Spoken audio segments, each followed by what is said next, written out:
A paz, Senhor Jesus, irmãos, como vai? Aqui é o Felipe André. Eu gostaria, irmãos, nesse vídeo, estar falando um pouco aqui sobre Romanos capítulo 1. Eu vou estar falando sobre as consequências da rejeição ao Evangelho, e tudo isso dentro de Romanos, porque a gente vai ver, irmãos, que muitas pessoas, quando elas têm o conhecimento de Deus, elas sabem o que é certo, o que é errado, elas rejeitam colocar em prática aquilo que elas aprendem, porque tudo aquilo que a gente aprende da palavra, ou seja, através, sei lá, de um alguém mais velho que é mais instruído na palavra e nos passa aquilo, a gente tem que colocar todas essas coisas em prática, porque não faz sentido nenhum uma pessoa ouvir o evangelho e ela não colocar isso em prática, né? Se ela não praticar aquilo que ela está sendo disciplinada, né?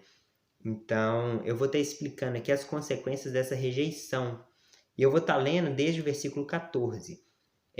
Eu vou falar um pouco aqui, uma introdução aqui a Romanos, porque senão vai ficar muito seco a leitura. Roma era a capital de todo o Império Romano.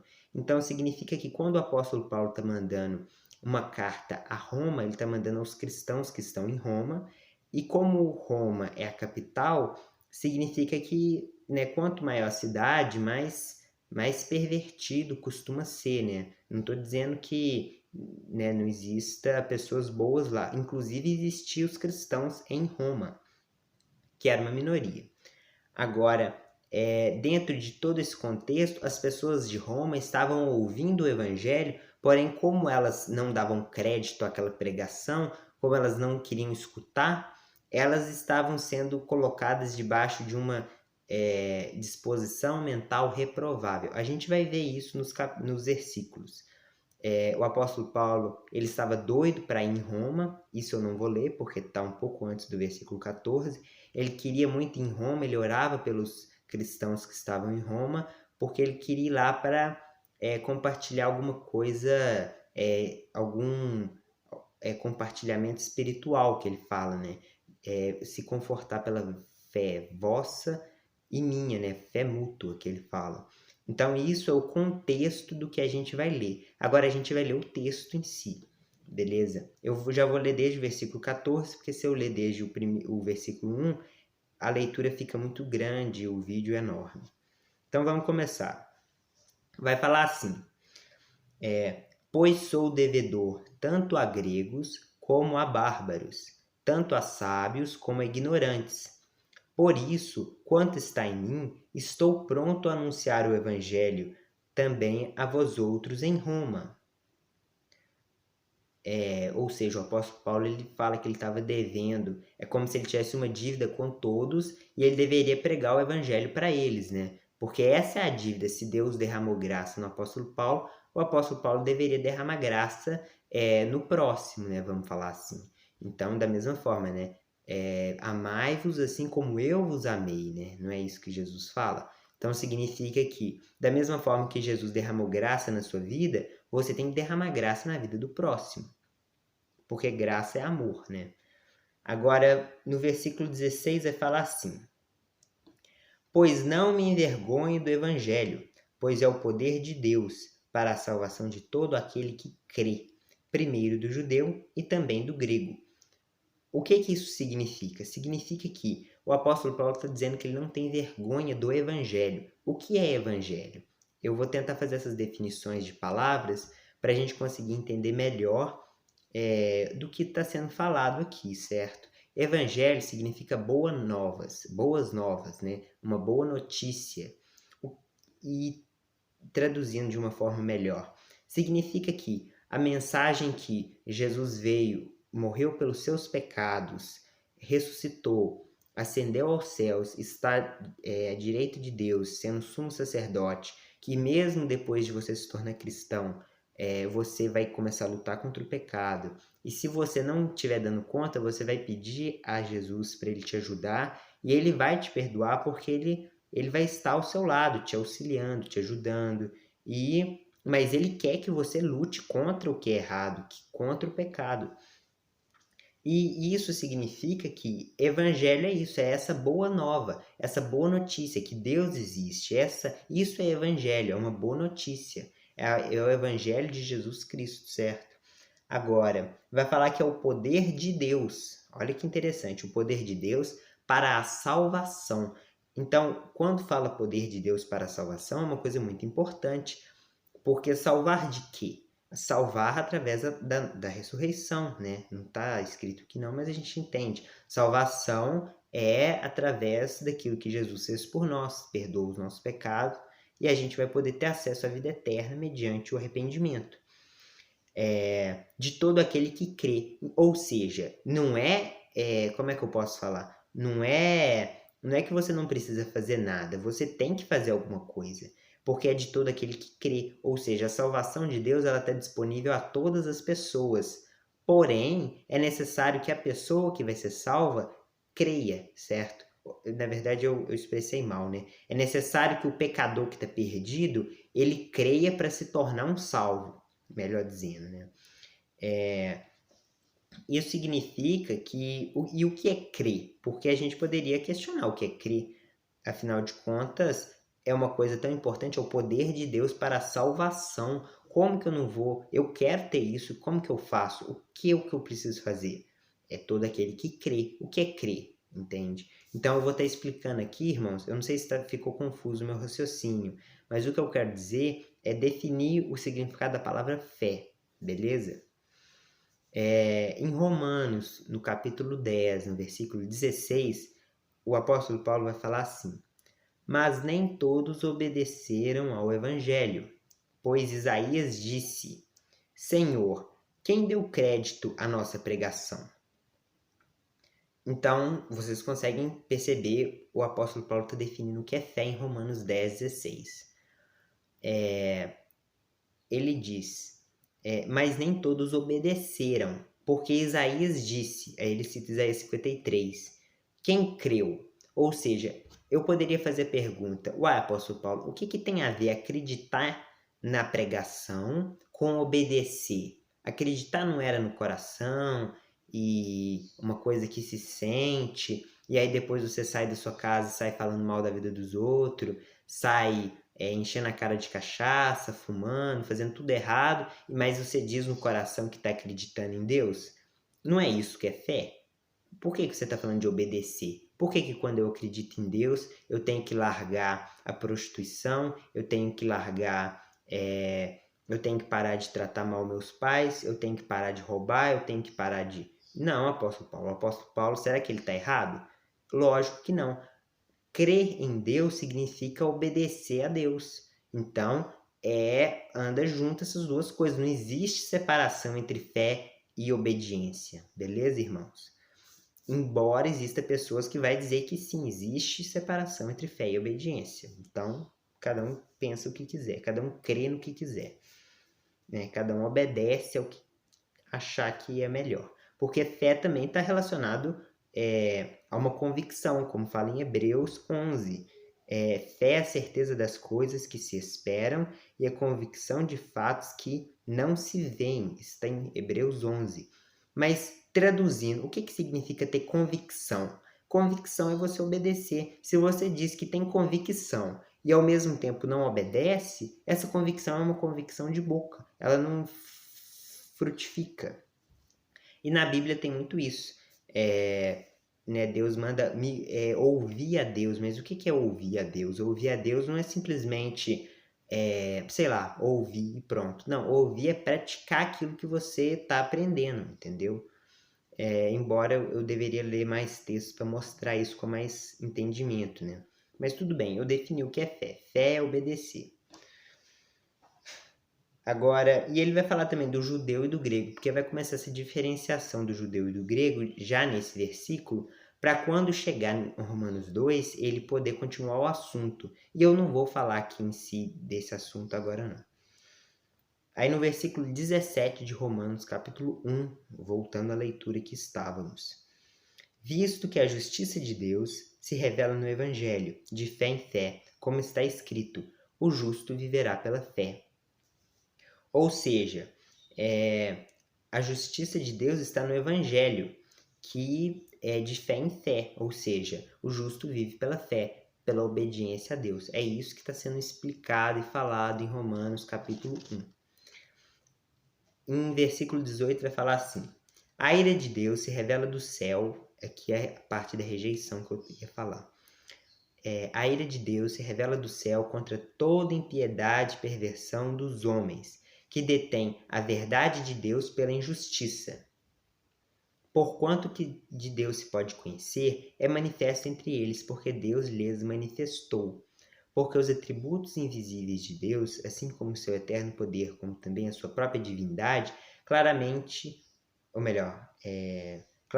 se reconhecem desde o princípio do mundo, sendo percebido por meio das coisas que foram criadas. Tais homens são, por isso, indesculpáveis. Então, o que o apóstolo Paulo está mostrando aqui é porque, como tem aquele assunto de judeu e grego, tem que entender que o judeu ele tinha a lei de Moisés, que expressava toda a perfeita vontade de Deus aos homens. Já os gentios, os gregos, vamos usar essa expressão, os gentios, né, os gregos, eles não tinham a lei de Moisés. Mas o que o apóstolo Paulo está mostrando é que eles não são. Não é que Deus não lhes manifestou. Deus lhes manifestou através das coisas criadas. Ou seja, significa que a partir do momento que eles tivessem o conhecimento de Deus, eles deveriam obedecer, porque o sol nasce para todas as pessoas, a chuva cai no ímpio e no justo, né? Porque se dependesse da gente praticar justiça para a gente receber a chuva, por exemplo, para as nossas colheitas subir e tudo mais, muita gente ia morrer de fome, né? Então, às vezes a pessoa pratica o que é mal e a chuva cai na vida dela, o sol nasce para ela e ela continua viva. Então, o que está falando é a graça de Deus. Deus está tendo misericórdia daquela pessoa, da humanidade como um todo, né? Então, a partir do momento que essas pessoas têm o conhecimento de Deus, elas, não glorificando Deus, elas se tornam indesculpáveis. Não tem como elas argumentar que elas... mas é porque eu não estava vivo. Não, pera. Deus te deu a vida, Deus te deu inteligência, Deus te deu uma mente, Deus te deu... Às vezes a pessoa sabe ler, olha que beleza. Então, por que ela não está glorificando a Deus? Porquanto, tendo o conhecimento de Deus, então não estamos falando aqui de pessoas ignorantes, que ignorantes, gente, não significa pessoas teimosas. Ignorante significa pessoas sem conhecimento. Ou seja, porquanto tendo conhecimento de Deus, ou seja, eles já não são mais ignorantes, não glorificaram a Deus. Não glorificaram como Deus, quer dizer. Nem lhe deram graças, antes se tornaram nulos em seus próprios raciocínios, obscurecendo-lhes o coração insensato. Ou seja, são pessoas que elas tiveram conhecimento de Deus, Deus se manifestou a elas através da criação, e elas, tendo conhecimento de Deus, não glorificaram como Deus, porque as pessoas em Roma estavam ouvindo o Evangelho de Cristo através daqueles cristãos, daquela comunidade que havia ali, né? Continuando. Inculcando-se por sábios, tornaram-se loucos e mudaram a glória do Deus incorruptível. Então, vamos imaginar aqui. Deus, ou melhor, deixa eu ler tudo, que aí depois eu falo. Do Deus incorruptível em semelhança de imagem de homem corruptível, bem como de aves, quadrúpedes e répteis. Então, o que está sendo falado aqui, irmãos, é que mesmo essas pessoas tendo o conhecimento de Deus, elas rejeitaram a Deus e elas trocaram o Deus incorruptível, ou seja, um Deus que não perece, um Deus eterno, um Deus poderoso, elas trocaram isso por imagens, semelhança de homens, répteis, animais. Do que está falando? Está falando de idolatria. São pessoas que elas rejeitaram acreditar em um Deus incorruptível e elas preferiram acreditar num Deus de pedra, um Deus moldado à imaginação humana. Em Isaías 44, o Senhor vai falar que lhes grudaram os olhos, ou seja, os olhos estão tão cegos que não conseguem enxergar que aquela estátua não é um Deus, né? Se a gente vai acreditar em Deus, acredita num Deus incorruptível, um Deus que não como é que eu posso imortal, um Deus poderoso, não um Deus que é moldado através das próprias mãos humanas, que vão lá, formam um Deus, coloca aquilo num lugar um pouco alto e aí se curva diante daquilo. Aquilo é estupidez, né? Agora vamos continuar. Por esse motivo, ou seja, por essas pessoas saber que está errado e elas permanecer no erro, por esse motivo, Deus entregou tais homens à imundícia pelas concupiscências do seu próprio coração, para desonrarem o seu corpo entre si. Concupiscências significa desejos proibidos, ou seja, Deus entregou tais homens à imundícia através, né, pelas concupiscências, ou seja, através dos seus próprios desejos proibidos que já haviam no coração daquela pessoa. Deus abandonou ela no próprio raciocínio dela, porque Deus tenta trabalhar com o homem. A partir do momento que o homem rejeita de todas as formas, porque vamos falar a verdade, todo mundo acaba rejeitando um pouco, né? Tem coisas e Deus entende, Deus é tolerante, Deus ele já não abandona a pessoa já na primeira rejeição dela. A pessoa rejeita, Deus tenta trabalhar de novo. A pessoa rejeita, Deus tenta trabalhar de novo. Mas chega uma hora, irmãos, que essa pessoa vai se tornando tão indesculpável que Deus abandona ela de vez. E aí fala assim, das concupiscências, que é os desejos proibidos do próprio coração dela, né? Desejos moralmente errados. Para desonrarem o seu corpo entre si, pois eles mudaram a verdade de Deus em mentira. Aqui está explicando por que Deus abandonou essas pessoas. Não é que Deus é culpado disso. Deus abandonou porque elas mudaram a verdade de Deus em mentira, adorando e servindo a criatura em lugar do Criador, o qual é bendito eternamente. Amém. Ou seja, adorando a criatura porque na Índia, por exemplo, são pessoas que adoram vacas. E aquilo é uma criatura, você vai falar que aquilo é um Deus, né? Ou seja, cada um pensa o que quiser, mas isso não condiz com a verdade.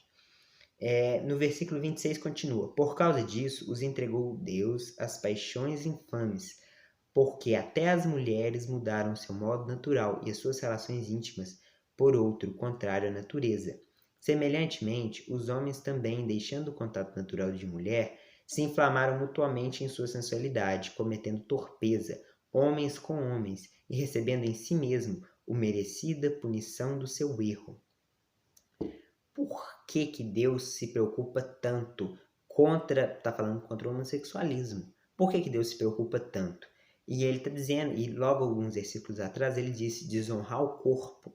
Porque o nosso corpo, irmãos, fazendo um resumo assim bem claro, o nosso corpo ele foi dado por Deus, foi formado através do pó da terra, e Deus nos deu para que o nosso espírito pudesse habitar nesse mundo, porque né, a gente precisa do corpo para o espírito habitar aqui. Isso significa que você tem que tratar tanto bem o seu espírito como também o seu corpo, porque eles têm uma unidade entre eles que forma você. Ou seja, a partir do momento que você despreza o conhecimento de Deus e você entrega o seu corpo a todo tipo de desonra, você está se autodesonrando, porque o corpo ele se constitui dentro do seu ser. O seu corpo é você também. Então, você não vai fazer mal contra você próprio, entendeu? Então, a partir do momento que uma pessoa rejeita a Deus, ela perde o senso de o que é certo e errado, e ela acaba desonrando o corpo dela, porque ela vai se entregar à prostituição. Eu estava assistindo, lógico que o texto aqui está combatendo a idolatria, mas só fazendo uma conexão, uma vez eu assisti um ateu falando que não, mas eu sou ateu, mas eu sou um ateu ético, ou seja, o ateísmo não tem nada a ver com ser uma pessoa errada. É lógico que tem. Primeiro, porque o Salmo 53 fala isso. Segundo, porque a partir do momento que a pessoa rejeita a Deus, qual a chance dela entender que ela não pode se meter com prostituição, ela não vai se meter com toda sorte de fornicação? Qual o motivo um jovem com seus 20, 18, 25, 23 anos de idade, por qual motivo ele não vai se meter com prostituição, com fornicação, se ele não acredita em Deus? Se ele vive uma vida ateu, significa que ele deve, o mais rápido possível, saciar todas as vontades que ele tem. Então, não condiz uma argumentação que vier falar que a pessoa pode, sem acreditar em Deus, viver uma vida de decência sexual, porque até mesmo o que é decência sexual? Por que isso importa? Então, eu tenho vídeos aqui no canal falando sobre isso, mas através da Bíblia, a gente aprendeu isso da Bíblia. Se a gente não aprendesse da Bíblia, a gente aprenderia de onde? Da nossa cabeça? Tá bom. Agora, continuando, porque eu não sei se eu fiz certo em mudar aqui um pouco o assunto, né? Semelhantemente, os homens também, deixando o contato natural da mulher, se inflamaram mutuamente e em sua sensualidade cometendo torpeza, homens com homens, e recebendo em si mesmos a merecida punição do seu erro. E por haverem desprezado o conhecimento de Deus, o próprio Deus entregou uma disposição mental reprovável para praticarem coisas inconvenientes, cheios de toda, aí agora vai começar os pecados, cheio de toda injustiça, malícia, avareza, maldade, possuídos de inveja, homicídio, contenda, dolo, malignidade, sendo difamadores, caluniadores, aborrecidos de Deus, inventores de males, insolentes, soberbos, presunçosos, inventores de males, desobedientes aos pais, insensatos, pérfidos, sem afeição natural e sem misericórdia.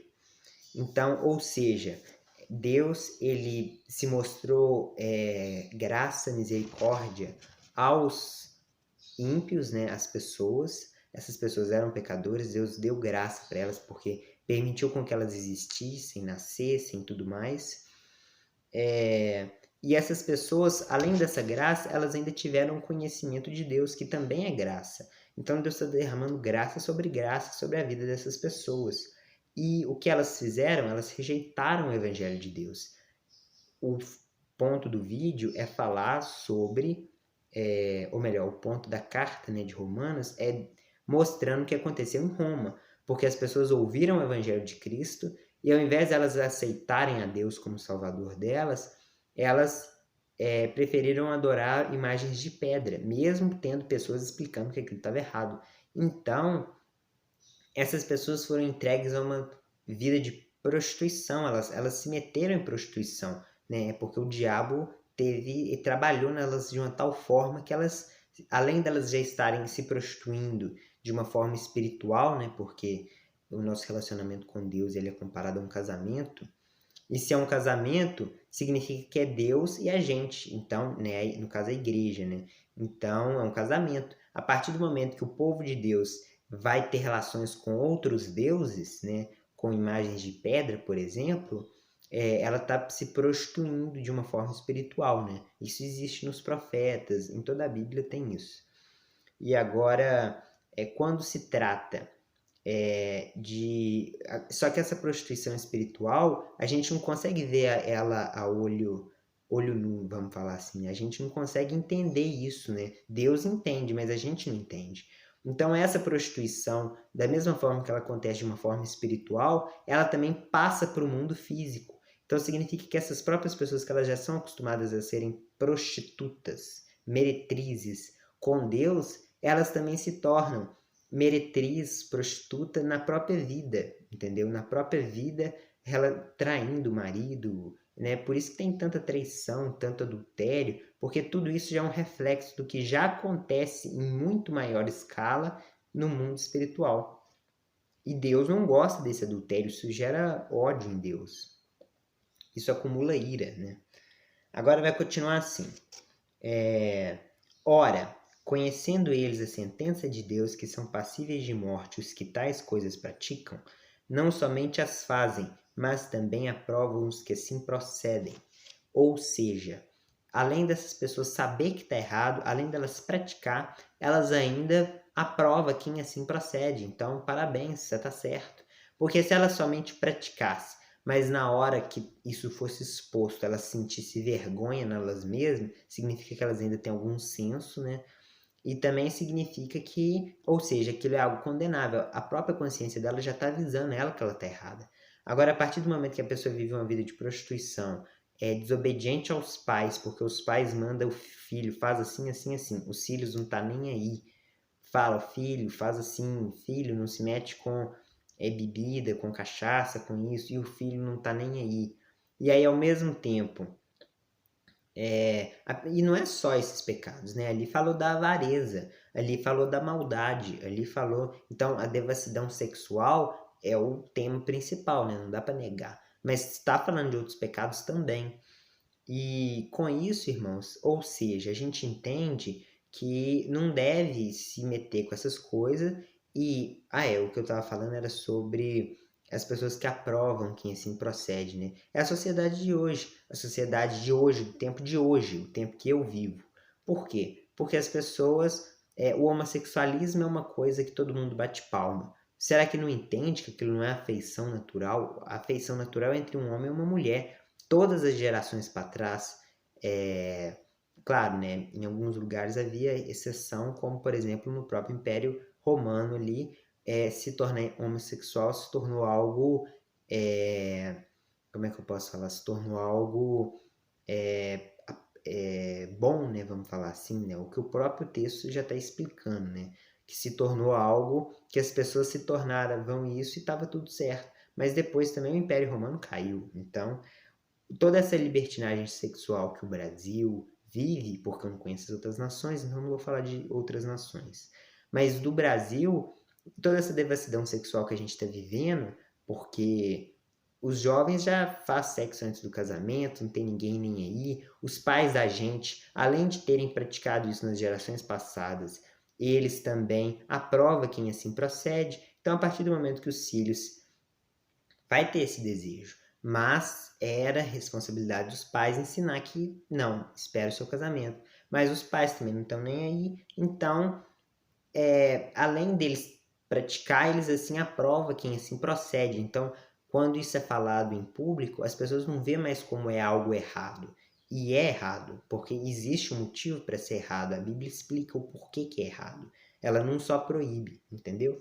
Então, eu fiz aqui a leitura de Romanos 1, a gente falou de desonrar o corpo,